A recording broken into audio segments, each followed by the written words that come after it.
Assalamualaikum warahmatullahi wabarakatuh. Waalaikumsalam warahmatullahi wabarakatuh. Bismillah, walhamdulillah, wassalatu wassalamu ala rasulillah, wa ala alihi wa ashabihi wa mawalah, wa la hawla wa la quwata illa billah, wa la hawla wa la quwata illa billah, wa la hawla wa la quwata illa billah. Tidak ada daya dan kekuatan kecuali dari Allah. Kita bisa bermajlis di majelis yang mulia ini, Ashabul Hijrah, untuk talabul ilmi. Kita bisa meluangkan waktu ba'da Isya ini mulai jam 8. Tidak lain adalah karena Allah memberi kekuatan kepada kita. Allah menolong kita, Allah memberi taufik kepada kita. Untuk itu kita harus bersyukurinya. Karena tidak semua orang mendapatkan kekuatan semacam ini. Mau duduk bermajelis ilmu. Terlebih perhatian kepada ilmu di tengah-tengah kaum muslimin. Nabi sudah merisaukan sejak beliau masih hidup bahwasanya akan menjadi tanda-tanda hari kiamat. Wa inna min asratis sa'ah ayyurfa'a al-ilmu, dan termasuk tanda-tanda dari kiamat adalah hilangnya ilmu. Atau kama qala Nabi sallallahu alaihi wasallam, sehingga yang tersebar adalah kebodohan. Untuk itu kita mohon kepada Allah semoga tidak termasuk orang-orang yang dirisaukan oleh Nabi yang adil di dalam hilangnya ilmu. Tetapi kita adalah orang-orang yang adil di dalam menghidupkan ilmu. Amin ya rabbal alamin. Terlebih ilmu yang kita kaji bersama ini adalah terkait dengan tauhid. Ibaratnya bangunan adalah pondasinya. Di dalam agama inilah pondasinya. Pondasi di dalam agama adalah akidah, tauhid. Para teman-teman Ashabul Hijrah, malam ini kita akan membahas bab yang keempat, yaitu takut terhadap syirik. Mungkin ada yang belum tahu bukunya. Bukunya kita perlihatkan. Mungkin sambungan bisa jadi beda, mungkin penerbitnya bisa jadi beda. Judulnya Kitab Tauhid, ditulis oleh Syekh Muhammad At-Tamimi, kitab yang luar biasa sekali, yang ditulis sekitar sudah 800 tahun yang lalu, kurang lebihnya gitu ya.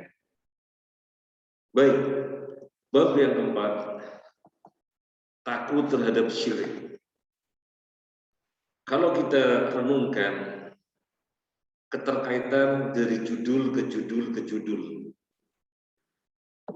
kita tengok bab yang pertama dan bab kedua itu pembahasan tentang penegasan tauhid. Apa sih hakikat tauhid? Apa sih posisinya di dalam Islam? Itu bab pertama, dan bab kedua tahqiqut tauhid, penegasan tauhid. Kemudian pada bab yang ketiga, di situ kabar gembira bahwa yang memurnikan tauhid semurni-murninya, yang bertauhid dengan kadar 24 karat, maka akan masuk surga tanpa hisab. Kemudian sekarang dilanjutkan dengan bab yang keempat, judulnya takut terhadap syirik. Kenapa muncul judul ini? Kalau kita renungkan kita bisa menjawab. Karena bisa jadi seseorang merasa dirinya bertauhid, padahal sesungguhnya terjatuh pada kesyirikan. Seseorang merasa dirinya penuh bertauhid dan bahkan setinggi-tingginya bertauhid, padahal sejatinya telah bercampur dengan suatu kesyirikan. Orang merasa wah dirinya tauhid 24 karat sehingga berharap nanti masuk surga tanpa hisab sebagaimana bab yang sebelumnya. Tapi sejatinya tauhidnya itu telah terkotori dengan suatu kesyirikan. Oleh karena itu kita harus takut kepada syirik sehingga benar-benar tidak terjatuh ke dalamnya. Kita sadar betul bahwasanya manusia, kita semuanya di dunia ini memiliki hati yang terikat dengan perkara-perkara duniawi. Kedudukan, harta, posisi, fasilitas, dan yang lain-lainnya, sehingga bisa saja terjadi kita berbuat wujudnya amalan akhirat, tetapi di situ ada tujuan untuk mendapatkan perkara-perkara duniawi tadi. Nah, jadinya terkotori dong. Apalagi kita tahu persis dunia ini memiliki sifat hulwun wa khudrun, manis dan hijau. Manis enak dirasa, hijau enak dipandang. Dan akhirat sesuatu yang kita belum tergambar, kita belum terbayang, dan dalam bahasa lugasnya masih sebatas janji dari Allah dan Nabi yang beliau jelaskan dalam hadisnya kayak apa, sehingga yang sifatnya janji bisa tertutupi oleh sesuatu yang real, keenakan, kenikmatan duniawi. Akhirnya bisa saja orang berbuat dengan perbuatan-perbuatan ukhrawi, tetapi ada harapan-harapan, ada tujuan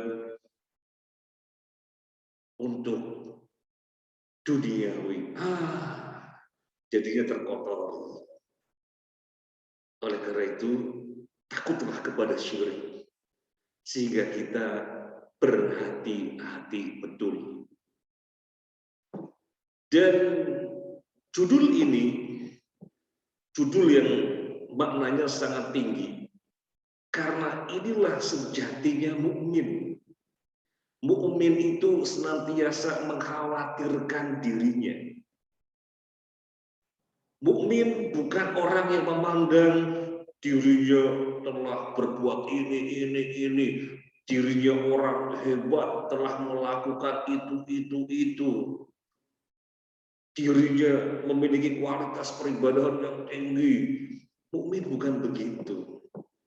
Mukmin adalah justru orang yang yastakil, orang yang memandang dirinya baru sedikit berbuat, orang yang memandang dirinya ibadahnya masih jauh dari kualitas, sehingga takut tidak diterima. Itu mukmin. Maka mukmin yang tinggi, mukmin dengan keimanan yang tinggi, maksudnya justru mukmin yang mengkhawatirkan kalau dirinya terjerumus ke dalam kesyirikan. Maka takutlah kita semuanya kepada kesyirikan. Kita lihat dalam surat Al-Mu'minun ayat 60, Allah berfirman, walladzina yu'tuna wa qulubuhum wajilatun annahum ila rabbihim raji'un. Orang-orang yang mengeluarkan apa yang diberikan kepada mereka, orang-orang yang berinfak dengan apa yang telah mereka mendapatkannya dari Allah, berinfak, bersedekah, tapi mereka takut untuk dikembalikan kepada Allah. Mereka takut untuk berjumpa kepada Allah. Aisyah radhiyallahu anha mengatakan, "Ya Rasulullah, bagaimana ini orang-orang berbuat ketaatan, orang-orang berinfak, bersedekah, kok takut berjumpa dengan Allah, takut dikembalikan kepada Allah? Emangnya mereka orang-orang pencuri apa? Emangnya mereka orang-orang pezina apa? Kok takut berjumpa dengan Allah?" Apa kata Nabi sallallahu alaihi wasallam? La ya Siddiq. Bukan begitu, wahai putri As-Siddiq. Tapi mereka adalah orang yang berinfak, berbuat ketaatan, tetapi khawatir kalau amalannya tidak diterima. Berbuat, berinfak, mengejar ketaatan, tapi khawatir kalau tidak diterima. Itu mukmin sejati. Kita melihat ucapan sebagian para pendahulu kita yang saleh, ma jahadtu nafsi ala syai'in mujahadataha ala ikhlas. Aku tidak berjuang pada diriku sebagaimana berjuang untuk mendapatkan keikhlasan. Artinya perkara yang sangat berat itu. Perkara hati agar ikhlas karena Allah, tidak tercampuri, tidak terkotori macam-macam. Kemudian kita melihat Umar bin Khattab radhiyallahu anhu, orang yang tinggi kesolehannya, sampai Nabi mengatakan kalau ada Nabi setelahku maka dialah Umar bin Khattab. Apa kata Umar radhiyallahu anhu ketika dijumpai Hudzaifah bin Al-Yaman radhiyallahu anhu tidak menyolati jenazah?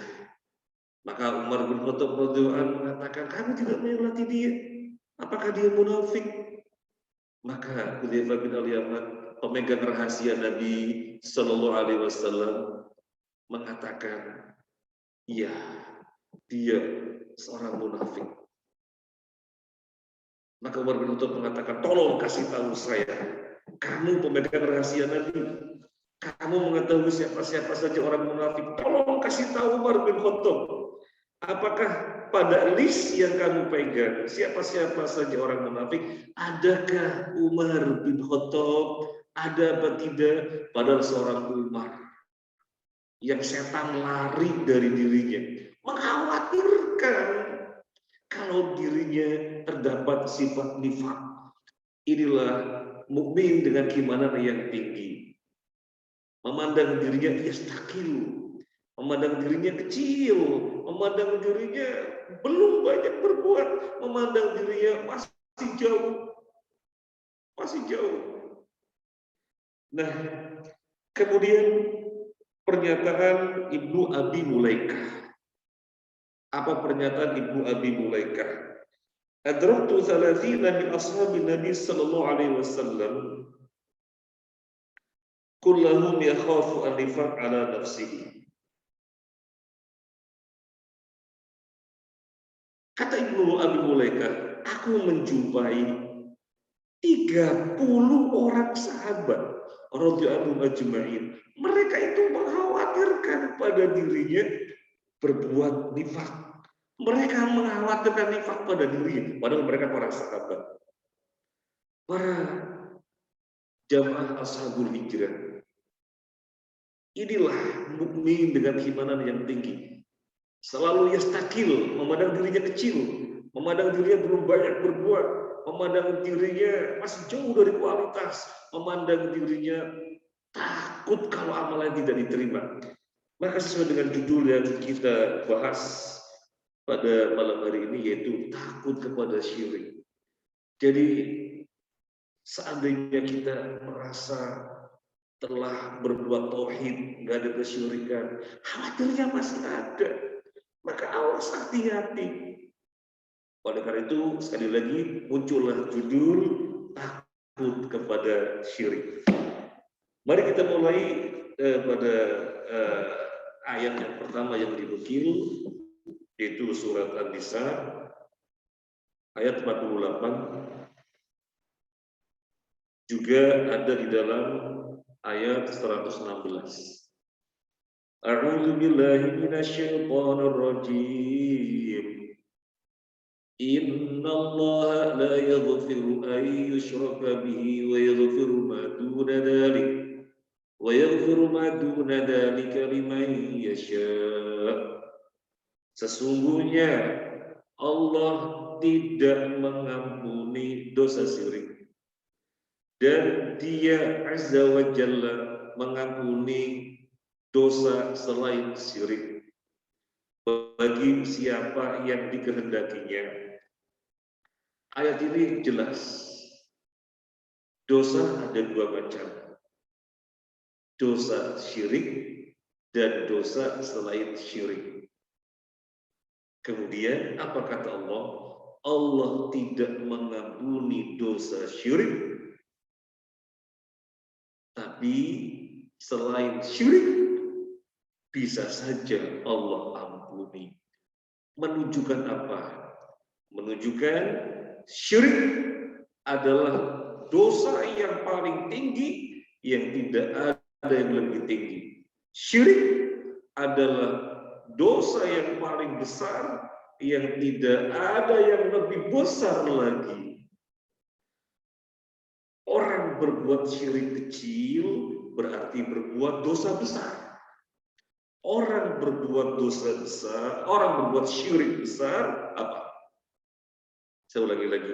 Orang berbuat syirik kecil sama dengan berbuat dosa besar. Orang berbuat syirik besar berarti apa?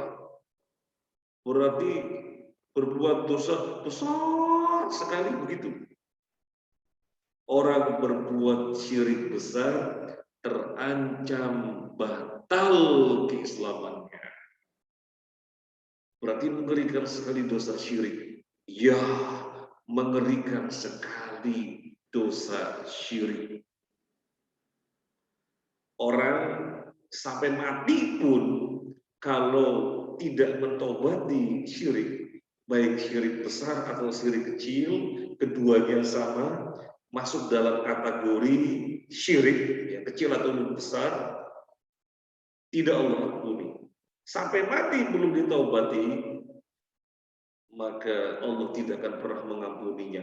Berbeda dengan dosa selain syirik, bisa saja Allah ampuni. Ketika Allah menghendaki, bisa saja Allah ampuni. Tapi kalau dosa syirik, kalau dia tidak mentobatinya, jangan sekali-kali berharap Allah mengampuninya. Para jamaah Ashabul Hijrah rahimahullah. Oleh karena itu, takutlah kita kepada jenis dosa yang paling tinggi, yang tidak ada yang lebih tinggi lagi, yang paling besar, yang tidak ada yang lebih besar lagi, yaitu dosa syirik.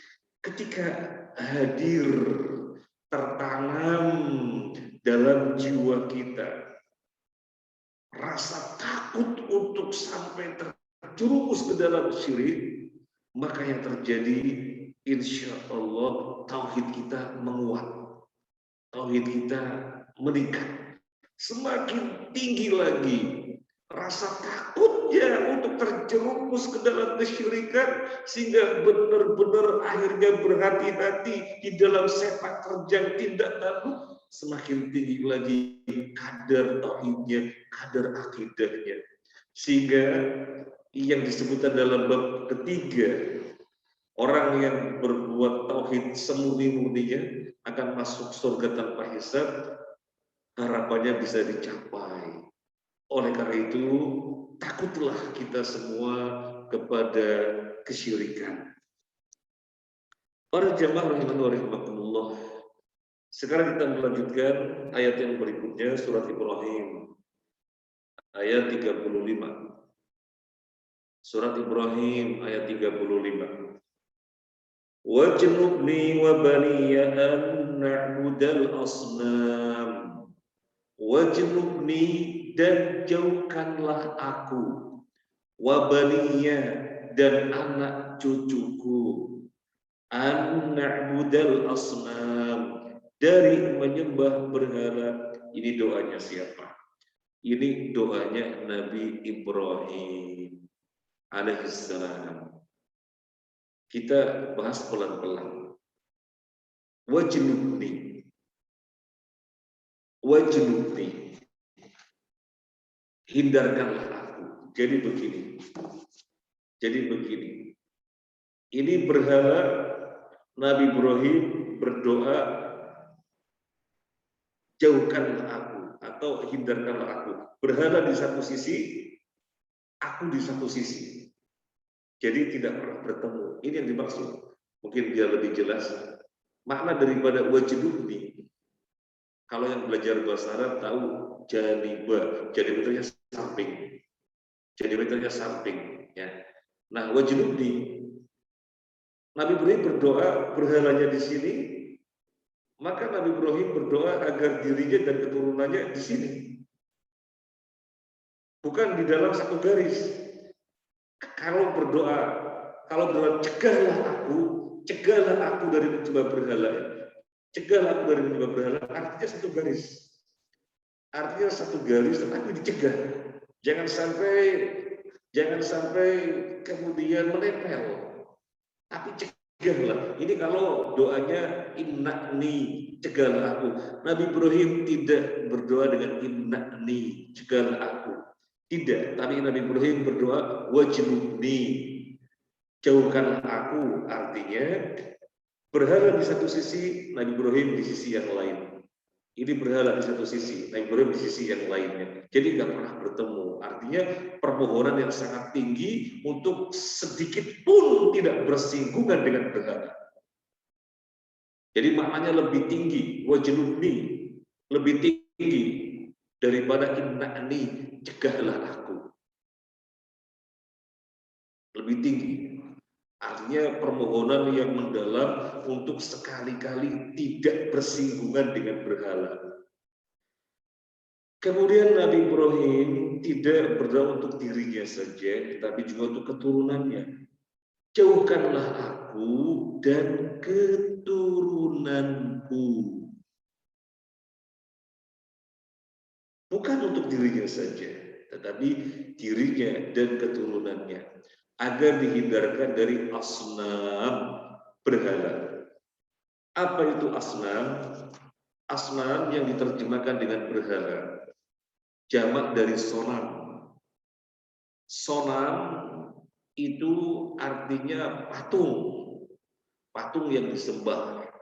Wujudnya bisa orang, wujudnya bisa binatang, wujudnya bisa apa yang dikehendaki oleh orang membahatnya atau melukisnya. Itu namanya sonam. Nah, kita menjumpai istilah wasan, wahu sa'nun. Wahu sa'nun artinya juga berhala. Sonam, sod, nun, mim artinya berhala. Wasan, wawu sa'nun artinya juga berhala. Ada perbedaan. Wasan lebih umum daripada sonam. Kalau sonam itu patung, kalau wasan apapun tidak ada batasan. Apapun tidak ada batasan yang disembah selain Allah, maka namanya wasan. Sehingga Nabi SAW berdoa, la taj'al qabri wasanan yu'bad. Ya Allah, janganlah engkau jadikan kuburanku sepeninggal nanti sebagai wasan, berhala yang disembah. Jadi bukan patung, ya, bukan patung. Tetapi ada keyakinan bahwasanya penghuni kubur ini adalah zat yang luar biasa. Berarti menjadikan kuburan Nabi sebagai berhala. Nah, bentuknya bukan patung, maka disebut dengan wasan. Maka disebut dengan wasan. Dan apapun yang orang memaksudkan tandingan bagi Allah, maka istilahnya wasan, berhala. Baik, para jamaah sabul hijrah rahimahullah, apa yang kita ambil dari ayat ini? Poin yang luar biasa sekali apa? Allahu Akbar. Nabi Ibrahim alaihissalam seorang nabi Bahkan beliau alaihissalam Khalilur Rahman, kekasih Allah Ar-Rahman.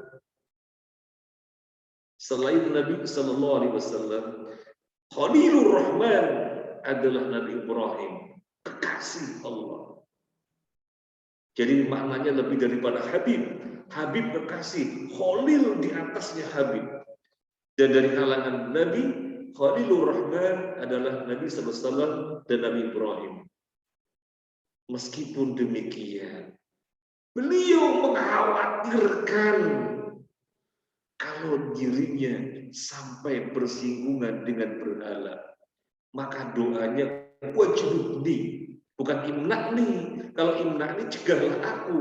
Jadi bisa saja dalam satu garis, tapi dicegah sehingga tidak sampai nempel. Satu garis, tapi dicegah tidak sampai nempel. Bukan imna'ni, tapi wajibni. Jadi berhala di satu sisi, beliau di sisi yang lain, maka tidak pernah nempel. Tidak pernah nempel. Maksudnya memohon agar jangan sekali-kali terkait dengan penyembahan berhala. Padahal dia seorang nabi dan sebagai Khalilur Rahman dan sebagai ulul azmi mengkhawatirkan kalau sampai menyembah berhala. Lalu bagaimana dengan kita? Tentu kita lebih utama lagi untuk takut. Nabi Ibrahim alaihissalatu wassalam yang setiap sepak terjangnya, setiap ucapannya Allah jaga karena maksum. Tetapi masih mengkhawatirkan kalau dirinya terjerumus menyembah berhala. Sekali lagi, berarti kita lebih utama untuk takut, untuk khawatir dari menyembah berhala, dari terjerumus ke dalam kesyirikan. Kembali awal yang tadi kita bahas apa? Mukmin sejati, mukmin dengan keimanan tinggi itu memiliki perangai yastakil, memandang dirinya kecil, memandang dirinya belum banyak berbuat, memandang dirinya baru sedikit berbuat, memandang dirinya kualitasnya masih jauh, memandang dirinya gimana ibadahnya, gimana penghambaannya, takut kalau tidak Allah terima. Termasuk takut jangan-jangan terjerumus ke dalam kesyirikan. Sekali lagi kita tegaskan, kalau perasaan ini benar-benar menguat pada diri kita orang-orang yang yastakil, maka benar-benar akan berdampak pada tindak tanduk kita, ucapan kita dengan penuh kehati-hatian, sehingga pada bab yang ketiga itu memurnikan tauhid semurni-murninya, bertauhid 24 karat, masuk surga tanpa hisab, bisa terrealisir insya Allah. Nah, sekarang yang berikutnya hadis Nabi. Yang berikutnya hadis Nabi riwayat Ibnu Mas'ud dikeluarkan oleh Imam Ahmad, Imam At-Tabrani, Ibnu Abi Dunya, dan Imam Al-Baihaqi. Rasulullah Shallallahu Alaihi Wasallam bersabda, bisa dilihat di layar, akhwafu ma akhafu alaikum asyirkul asghar fasullah anhu faqala ar-riya. Sesuatu yang paling aku khawatirkan menimpa kamu sekalian adalah perbuatan syirik kecil. Kemudian ketika beliau ditanya, apa itu yang dimaksud? Faqala ar-riya. Nabi menjawab, riya. Riya ini syirik kecil, tapi dia adalah yang paling Nabi khawatirkan. Kira-kira kenapa? Lembut datangnya, lembut masuknya, lembut keberadaannya di tengah-tengah jiwa kita. Kita merasa tidak ada masalah, padahal sesungguhnya telah bermasalah. Maka ini yang paling lebih khawatirkan.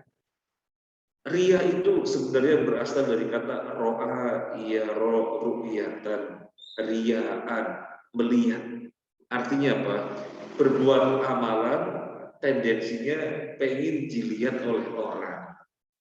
Berbuat amalan tendensinya, motivasinya pengen dapat pandangan dari orang lain. Tetapi bukan sekedar pandangan, bukan sekedar penglihatan, meskipun pengen didengar oleh orang, ya kategorinya ria. Sebenarnya kalau berbuat pengen didengar oleh orang, istilah khususnya sum'ah. Seseorang berbuat pengen diketahui oleh orang lain, seseorang berbuat pengen didengar oleh orang lain, pengen didengar. Istilah khususnya adalah sum'ah. Tapi sum'ah intinya pengen diketahui, dikenal oleh orang lain, maka masuk kategori ria. Jadi kita menyebutkan bahwasanya ria umum maknanya, intinya pengen diketahui oleh orang lain, pengen disanjung oleh orang lain, berbuat kebaikan, ketaatan, pengen dipuji oleh orang lain. Apa bukan karena Allah? Karena Allah.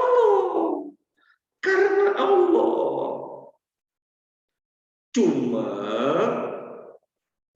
bercampur sesuatu yang lembut masuk, pengen pujian juga, pengen sanjungan juga.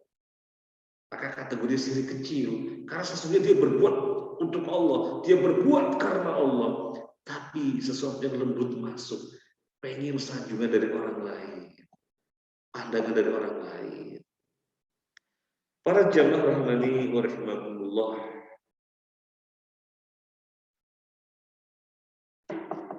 tetapi kemudian yang perlu kita ketahui, tidak serta-merta orang berbuat kebaikan dan terus terang di hadapan orang lain berarti ria. Tidak serta-merta begitu. Karena bisa jadi seseorang telah menjaga dirinya, menjaga hatinya benar-benar karena Allah. Cuma pengen ngajak-ngajak orang lain biar mengikuti kebaikan yang serupa. Sehingga dia berbuat tidak sembunyi-sembunyi, tapi dia berbuat terang-terangan di hadapan orang lain. Dia tidak ria, malah dapat dua pahala. Pahala berbuat amal karena Allah itu, dan pahala karena ada orang lain yang mengikutinya. Jadi tidak serta-merta, tetapi tentunya hati-hati. Tentunya hati-hati. Jadi pasang niat dulu, hatinya dipasang yang kuat dulu, lillah. Ketika benar-benar sudah memastikan lillah, kemudian amalan yang dilakukan terang-terang di hadapan orang dengan harapan biar diikutinya, benar-benar dua kebaikan. Berbuat karena Allah dan orang lain menirunya. Tetapi seandainya hati tidak dikuatkan, jangan. Hukum asal berbuat amalan itu sembunyi-sembunyi. Hukum asal berbuat amal itu sembunyi-sembunyi. Boleh ditampakkan terang-terangan ketika ada kebaikan yang lain agar ditiru oleh orang lainnya. Di dalam hadis Nabi sallallahu alaihi wasallam, beliau sholat di atas mimbar, dan setelah selesai Nabi mengatakan, innama sholatu hadza litahtammu bi wa lita'allamu sholati kama qala. Sesungguhnya aku berbuat yang demikian ini biar kalian melihat persis bagaimana aku sholat, sehingga kalian persis niru sholatku sebagaimana kalian lihat. Artinya berbuat amalan sekaligus ngajari orang lain. Gak ada masalah. Kita berinfak lillahi ta'ala sekaligus ngajari orang lain. Ayo toh, ayo. Ini ada proyek akhirat. Pembangunan masih jauh dari LAB, ayo toh ayo. Jadi berinfak sekaligus ngajari orang lain, ngajak-ngajak, 2 pahala. Baik. Jadi intinya tidak serta-merta orang berbuat terang-terangan dan kita wah riya, tidak serta-merta. Bisa jadi dia telah menjaga hati sehingga tetap lillah terang-terangannya karena pengen ngajak orang lain. Tetapi kalau tidak demikian, hatinya goyah, nggak pokok, maka terjadi riya. Hati-hati. Para jamaah ashabul hijrah rahimahullah, orang berbuat amalan karena riya ada 2 macam. Yang pertama, dari awalnya memang riya. Sejak awal memulai suatu amalan soleh, dia memang motivasinya karena orang. Dia motivasinya karena pandangan. Nah, yang riya yang semacam ini dari awal amalannya gugur. Amalannya gugur, nggak ada artinya. Yang kedua, orang yang riyanya ketika berbuat ketaatan muncul di tengah-tengah. Awalnya misalnya sholat, Allahu Akbar, lillah. Kemudian di tengah-tengah sholat ada calon mertuanya. Loh, kok calon mertua ini datang? Udah diperbagus. Nah, semacam itu. Berarti muncul riyanya di tengah-tengah. Bagaimana hukumnya? Bagaimana hukumnya? Kalau dia memerangi, lu ini setan, ya sudah selesai. Riyanya jadi hilang. Tetapi kalau dibiarkan sehingga sampai selesai Allahu Akbar, kemudian lama, sami Allahu liman hamidah. Tidak diusir itu riyanya, dibiarkan mengendap sampai salam, batal. Jadi kalau riyanya muncul di tengah-tengah, ada 2 macam. Kalau langsung sadar dan memerangi yang kurang ajar setan, pergi kamu. Ngapain aku berbuat karena orang malah gak dapat pahala? Pergi kamu setan, pergi kamu riya. Jadi dia perangi riya itu jadinya gak riya. Riyanya sudah pergi. Amalannya utuh lillah. Tapi kalau dibiarkan, maka batal.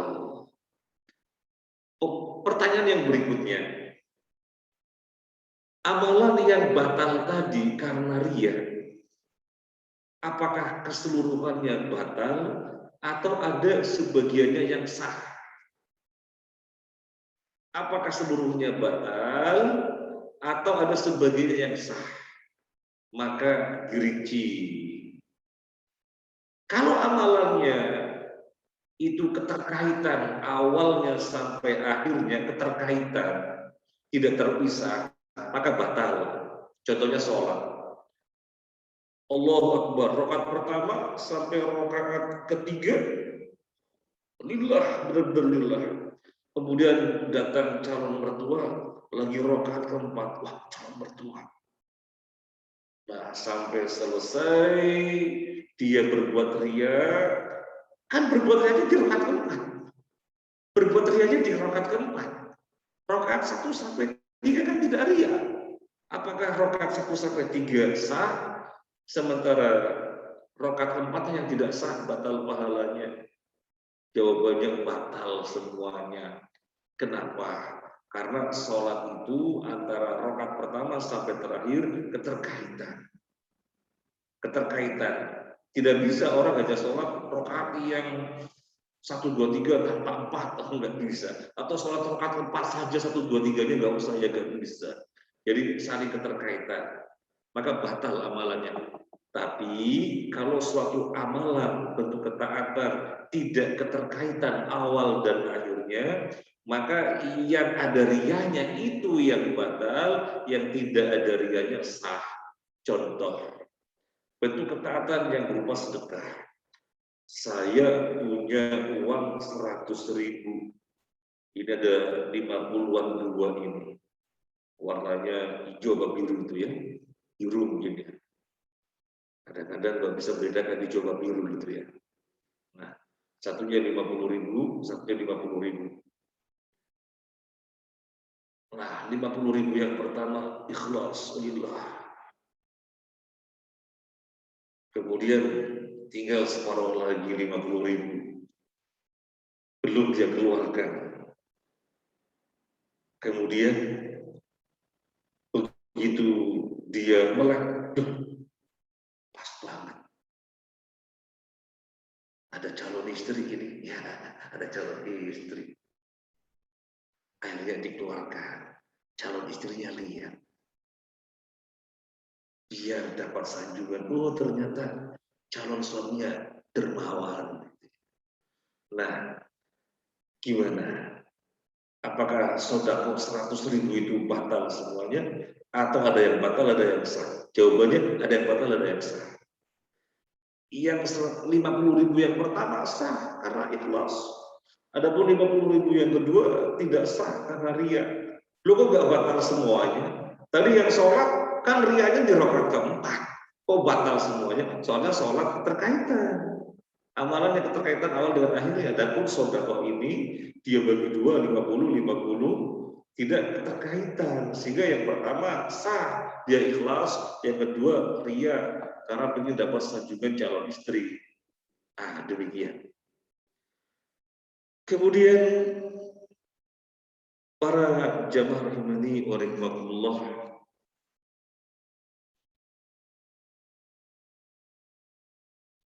kadang-kadang ada sesuatu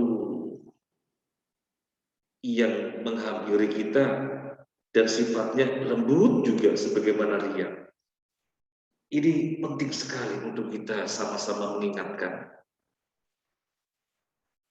Ria bisa terbebas. Ria bisa terbebas.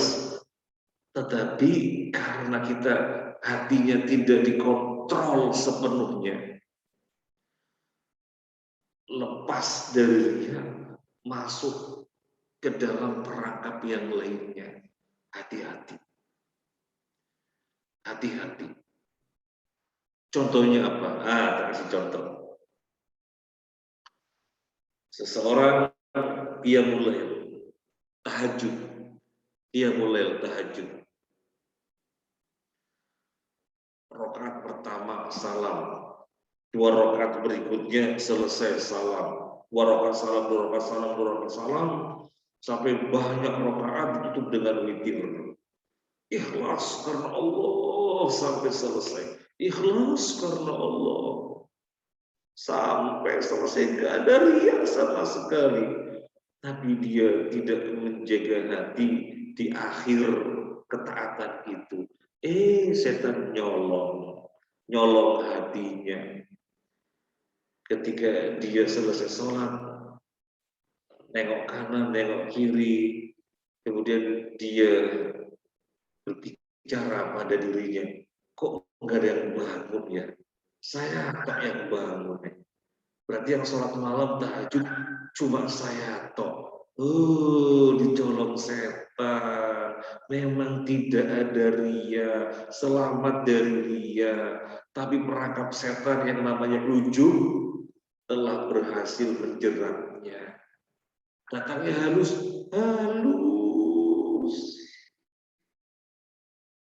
Apakah bermasalah mencidrai tauhid? Jelas. Ada apa kemudian membanggakan amalan? Gak ada yang qiyamul lail ya. Ternyata saya tok ya. Yang lainnya pada tidur gak ada yang bangun. Berarti saya tok nih benar-benar tahajud. Ada apa membanggakan amalan? Siapa yang bisa menjadikan Anda bangun dan mampu sholat? Siapa yang menjadikan Anda bangun kuat melawan dingin, kuat melawan rintangan demi bisa wudhu dan sholat? Siapa yang menjadikan Allah? Terus kenapa mesti ujub? Nah, itulah perangkap setan. Baik, para jamaah, kita lanjutkan yang berikutnya. Diriwayatkan dari Ibnu Mas'ud radhiyallahu anhu. Rasulullah sallallahu alaihi wasallam bersabda, "Man mata wa huwa yad'u min dunillah niddan dakhala an-nar." Barang siapa yang mati dalam keadaan menyeru selain Allah, niscaya dia masuk neraka. niscaya dia masuk neraka. Mati dalam keadaan yad'u, menyeru, berdoa, da'a yad'u du'aan, da'a yad'u da'watan. Barang siapa mati dalam keadaan menyeru selain Allah, dalam keadaan berdoa kepada selain Allah, niscaya masuk neraka. Masuk nerakanya selama-lamanya apa enggak? Kan enggak ada tulisannya kholidan abada. Baik, enggak ada tulisannya kholidan abada. Tapi disebut dengan fi'il, dakhola. Dakhola itu fi'il. Fi'il menunjukkan mutlak. Jadi masuk neraka mutlak. Artinya selama-lamanya. Berarti ini syirik akbar yang membatalkan seseorang dari keislaman. Berdoa ada dua macam. Doaun ibadah, ya, doa ibadah dan doa masalah. Doa ada dua macam. Doa ibadah dan doa masalah. Doa ibadah itu apa? Ya salat, ya zikir, ya baca Quran, ya tawaf, ya haji, ya zakat, ya sodako. Itu namanya doa ibadah. Loh, kenapa dinamakan doa ibadah? Karena ketika kita melakukan perkara-perkara tadi, sholat, pasti ada harapan agar Allah menerima amalannya, kemudian masukkannya ke surga, dihindarkan dari neraka. Pasti ada harapan itu. Ketika misalnya zakat, pasti ada perasaan dalam jiwanya agar Allah memberinya pahala sehingga masukkan ke dalam surganya. Ketika baca Quran disebut doa ibadah. Kok disebut doa? Baca Quran kok disebut doa? Iya, doa. Namanya doa ibadah. Karena kita pasti ada seruan di dalam jiwa agar Allah meridhoi saya, meridhoi kita dari baca Quran ini. Maka disebut doa. Makanya disebut doa karena ada makna menyeru Allah. Nah, yang kedua, doa masalah. Artinya doa permohonan. Memang nyata-nyata lafadznya memohon. Allahumma rzuqna rizqan halalan thayyiban wasi'an mubarakan. Jadi ada makna permohonan, nyata-nyata memohon. Allahumma a'inna ala dzikrika wa syukrika wa husni ibadatik. Ada permohonan nyata-nyata memohon. Makanya namanya masalah, permintaan, permohonan, doa masalah. Jadi doa ada dua. Nah, baik yang doa ibadah, jenis yang pertama tadi, ataupun doa masalah, jika ditujukan kepada selain Allah, maka berarti dia menjadikan selain Allah tersebut sebagai tandingan Allah, dan sampai mati demikian, matinya dakhalan nar. Matinya masuk neraka. Maka takutlah kita semuanya dari syirik. Berhati-hatilah kita semuanya dari syirik. Karena kadang-kadang masuknya lembut. Maka takutlah sehingga kita bisa mengantisipasi setiap perkara yang lembut yang merupakan kesyirikan. Nah, kemudian sekarang yang terakhir, Imam Muslim meriwayatkan dari Jabir radhiyallahu anhu bahwa Rasulullah sallallahu alaihi wasallam bersabda, "Man laqiyallaha la yusyriku bi syai'a dakhala al-jannah wa man laqiya yusyriku bi syai'a dakhala an-nar." Barang siapa yang menemui Allah, bagaimana menemui Allah? Ya sudah mati, kemudian proses berikutnya dan berikutnya. Akhirnya sudah lepas dari dunia. Barang siapa yang menemui Allah, mati dalam keadaan tidak berbuat syirik sedikit pun kepadanya, pasti masuk surga. Tetapi yang menemui Allah mati dalam keadaan berbuat sesuatu syirik kepadanya, pasti masuk neraka. Jadi menunjukkan betapa syirik ini perkara yang besar. Mati gak ada kesyirikan, pasti masuk surga. Pasti mati asal gak ada kesyirikan, pasti masuk surga. Meskipun dengan tertatih-tatih karena ada dosa-dosa lain yang belum Allah ampuni, tapi pasti masuk surga. Tapi kalau ada syirik, jangan berharap masuk surga. Yang dimaksud di sini adalah syirik akbar. Karena tidak mungkin masuk surga di mana syirik akbar pembatal keislaman. Kalau syirik kecil diadab terlebih dahulu. Nah, para jamaah rahimahumullah, judul besar kita pada malam hari ini, takutlah kita kepada syirik, berusahalah hadirkan di dalam jiwa bahwasanya syirik perkara yang luar biasa, yang Nabi Ibrahim saja orang terbaik takut kalau terjerumus dalam kesyirikan, apalagi kita. Dan orang yang khawatir, yang takut, justru itu menunjukkan tingginya iman. Siapa yang tidak pernah khawatir dengan sifat nifak? Orang munafik. Siapa yang sangat takut dengan sifat nifak? Orang muslim. Maka semakin tinggi Islamnya, semakin khawatir terjerumusnya. Semakin tinggi lagi keimanannya, semakin lebih takut lagi untuk terjerumus. Muslim sejati adalah orang yang yastakil. Jadi dipikir kata kunci. Malam hari ini kita ngaji dapat istilah yastakil. Berasal dari kata kolil, memandang sedikit, memandang kecil, memandang belum ada apa-apanya, sehingga kita sangat berhati-hati sekali. Kiranya ini yang bisa kita sampaikan, Akhi Muhammad Ramdhani dan seluruh jamaah Sabul Hijrah, semoga bermanfaat. Kita kembalikan dulu kepada Akhi Ramdhani.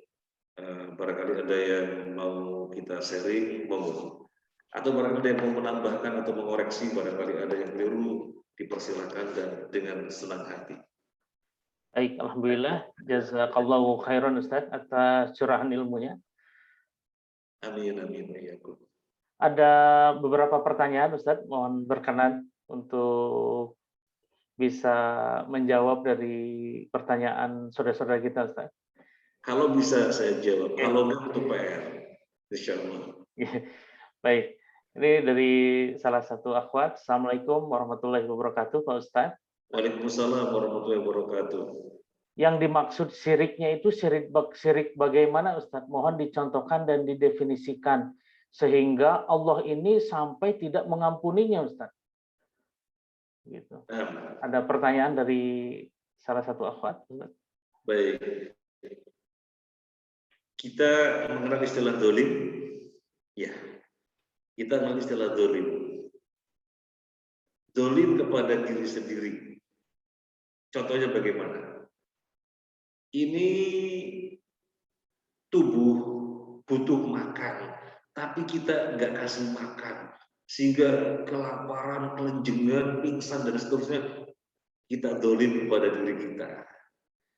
Kita haus, semestinya kita minum, tapi kita nggak kasih minum, sehingga dibiarkan haus, kering, kecekik, kelenger, mungkin mati gitu ya. Berarti kita mendolimi diri kita. Ini yang pertama. Yang kedua, dolim kepada orang lain. Apa dolim kepada orang lain? Tetangganya diganggu, namanya dolim kepada orang lain. Kita utang kepada orang lain, nggak bayar, namanya mendolimi dia, mendolimi orang lain. Kemudian jalan umum bukan jalan perumahan. Kalau perumahan itu kan kesepakatan warga perumahan. Ini jalan umum, dipasangi polisi tidur, Sehingga orang-orang yang tidak tahu pada jatuh roboh menzalimi orang lain. Kezaliman yang kedua. Kezaliman yang ketiga. Allah yang menciptakan kita. Allah yang menghidupkan kita. Allah yang menciptakan tubuh kita dengan bentuknya sedemikian rupa, sempurna. Urat-uratnya saja, kabel-kabelnya lebih rumit dari PLN. Urat-uratnya ke otak, yang ke mata, sehingga bisa kedip-kedip, keliling, muter-muter, dan seterusnya. Luar biasa penciptaannya. Setiap saat kita menghirup udara gratis, gak pernah bayar, sehingga menopang kenyamanan hidup kita. Bukannya kita menghambakan kepada Allah, tapi menghambakan diri kepada orang lain, menghambakan diri kepada yang lain. Namanya zalim kepada Allah. Kalau kita zalim kepada diri kita sendiri, pasti orang marah-marah. Ente kau zalim kepada diri ente itu butuh minum, kau nggak ente kasih air. Zalim, dasar tolol. Padahal zalim kepada diri kita, ditolol-tololin sama orang. Kita zalim kepada orang lain. Semua orang pasti murka. Tahu dirilah ente. Ente utang kok nggak bayar. Coba kalau ente yang jadi piutang, terus mereka utang pada ente nggak bayar, rasanya gimana? Orang-orang pada goblok-goblokin, nanti dolim kepada orang lain. Terus bagaimana kiranya dolim kepada Allah? Kiranya dolim kepada Allah bagaimana? Allah yang menciptakan kita. Allah yang memberi rezeki kita. Allah yang menjamin segala-galanya kepada kita. Kok kita menghambakan dirinya tidak kepada Allah, tetapi kepada sesuatu yang lain. Kalau kepada sesuatu yang lain, ya dalam penghambaan besar, batal Islamnya. Sehingga menjadi kafir dia. Tapi kalau menghambakan kepada orang lain, kadarnya sedikit, juga itu perkara besar. Karena yang dizalimi Allah. Mendolim diri sendiri, orang-orang pada marah. Mendolim orang lain, orang-orang pada marah. Lalu bagaimana mendolimi Tuhannya? Ini pendoliman yang sangat besar sekali. Sehingga meskipun bentuk penghambaan kepada yang lainnya kecil, tetap merupakan perkara besar. Gak ada artinya penghambaan kepada Allah. Air putih 1 gelas, ditetesin racun 1 tetes, enggak setengah gelas, enggak. Racun setengah, dikasih racun setengah tetes, 1 tetes setengah tetes. Ada nggak yang mau minum? Gak ada. Karena ini air putih menjadi tidak ada artinya. Nah, demikian pula penghambaan kepada Allah dibenarkan ketika sedikit pun tidak ada racun. Ketika sedikit pun tidak ada kezaliman. Oleh karena itu, berhati-hati. Jangan sampai melarikan peribadahan penghambaan sekecil apapun. Karena peribadahan harus saja ditujukan kepada Allah saja. Nah, ini gambarannya. Nah, kemudian kalau disebutkan bagaimana contoh-contohnya macam-macamnya, ini kan bab ada 64 bab. Kita baru bab 4, jadi 60 lagi. Contoh-contoh sangat banyak pada bab berikutnya gitu ya. Nah, berarti harus mengikuti terus, tapi ya harus dong. Iya, demikian akhirat dari. Alhamdulillah, jazakallahu khairan. Semoga bisa menjawab salah satu sahabat kita. Kemudian ada pertanyaan lagi, Ustaz. Bismillah. Assalamualaikum warahmatullahi wabarakatuh, Ustaz. Waalaikumsalam warahmatullahi wabarakatuh. Berdasarkan contoh ria tadi, Ustaz, ketika sholat yang rianya itu yang hadir di tengah-tengah sholat yang membatalkan amalannya. Apa yang harus kita lakukan, Ustaz? Apakah kita harus mengulangi sholat tersebut? Atau cukup beristighfar? Atau bagaimana, Ustaz? Ya, jadi rianya muncul di tengah-tengah sholat. Apa yang kita lakukan? Langsung menyerang, langsung kita serang, kita bikin benteng pertahanan bagi diri kita. Itu ria diusir, kemudian kita fokus inilah, nggak perlu dibatalkan, diulangi. Dan jangan membaca astagfirullah, astagfirullah, jangan. Karena di dalam sholat tidak boleh ada bacaan kecuali bacaan sholat. Ya. Jadi cukup hati menyerang itu ria, hati menyingkirkan itu ria, kembalikan bahwasanya ini ibadah lillah. Bukan karena pengen pandangan mertua, calon istri, calon suami, enggak, lillah. Jadi dikembalikan saja, demikian. Ya, saya izin menambahkan sedikit Ustadz pertanyaannya. Biasanya kalau pas saya melakukan seperti itu, saya doa setelah sholat gitu, setelah zikir Ustadz, Allahumma inni a'udzubika min an nusyrika bika syai'an na'lamu wa nastaghfiruka lima la na'lamu. Itu cukup bisa menolong enggak Ustadz? Saya Ya, Masya Allah. Jadi yang pertama tadi sudah kita sampaikan, nggak perlu baca istighfar di dalam sholat, nggak perlu, karena tidak boleh ada bacaan dalam sholat kecuali bacaan sholat. Kemudian tidak perlu mengulangi, cukup menyerah. Kalau misalnya mau memperkuat agar benar-benar kita tidak riya, sehingga dibaca setelah sholat gitu ya, atau dibaca ketika sujud, berdoa di situ. Jadi setelah baca bacaan sujud, misalnya subhana rabbiyal a'la, subhana rabbiyal a'la, subhana rabbiyal a'la, berapa kali terserah, kemudian menyadari tadi kok habis terjadi riya. Kemudian kita benar-benar memohon Allahumma inni ala dzikrika wa syukrika wa husni ibadatik, atau tadi yang dibaca oleh Ali Abdani, ya. Benar-benar memohon ampun kepada Allah, atau nanti sebelum salam kita baca doa yang maknanya agar amalnya diterima, tadi seperti ria mohon diampuni, silakan. Ya. Tapi ketika sholat tadi enggak, kita lagi sholat kok terucap jangan. Boleh berdoa di dalam sujud dan sebelum salam. Sekali lagi, dalam sujud dan sebelum salam, itu letaknya berdoa. Selainnya tidak ada, kecuali kalau misalnya imam baca Quran, kita lagi sholat sendirian, sholat sudah baca Quran, menemui ayat rahmat, kita memohon rahmat, menemui ayat tentang azab, kita memohon perlindungan dari azab, maka silakan. Tapi kalau tidak, ya berdoa itu ada dalam sujud dan sebelum salam. Demikian ya Rabbi. Alhamdulillah, jazakallahu khair Ustadz. Amin. Ada satu pertanyaan Ustadz dari sahabat akhwat lagi. Ini ingin memastikan Ustadz. Jadi syirik ini kan doa yang tidak terampuni Ustadz. Bagaimana kalau orang tersebut sudah bertaubat nasuha gitu ya? Apakah masih tidak terampuni Ustadz dosa syiriknya ini? Baik.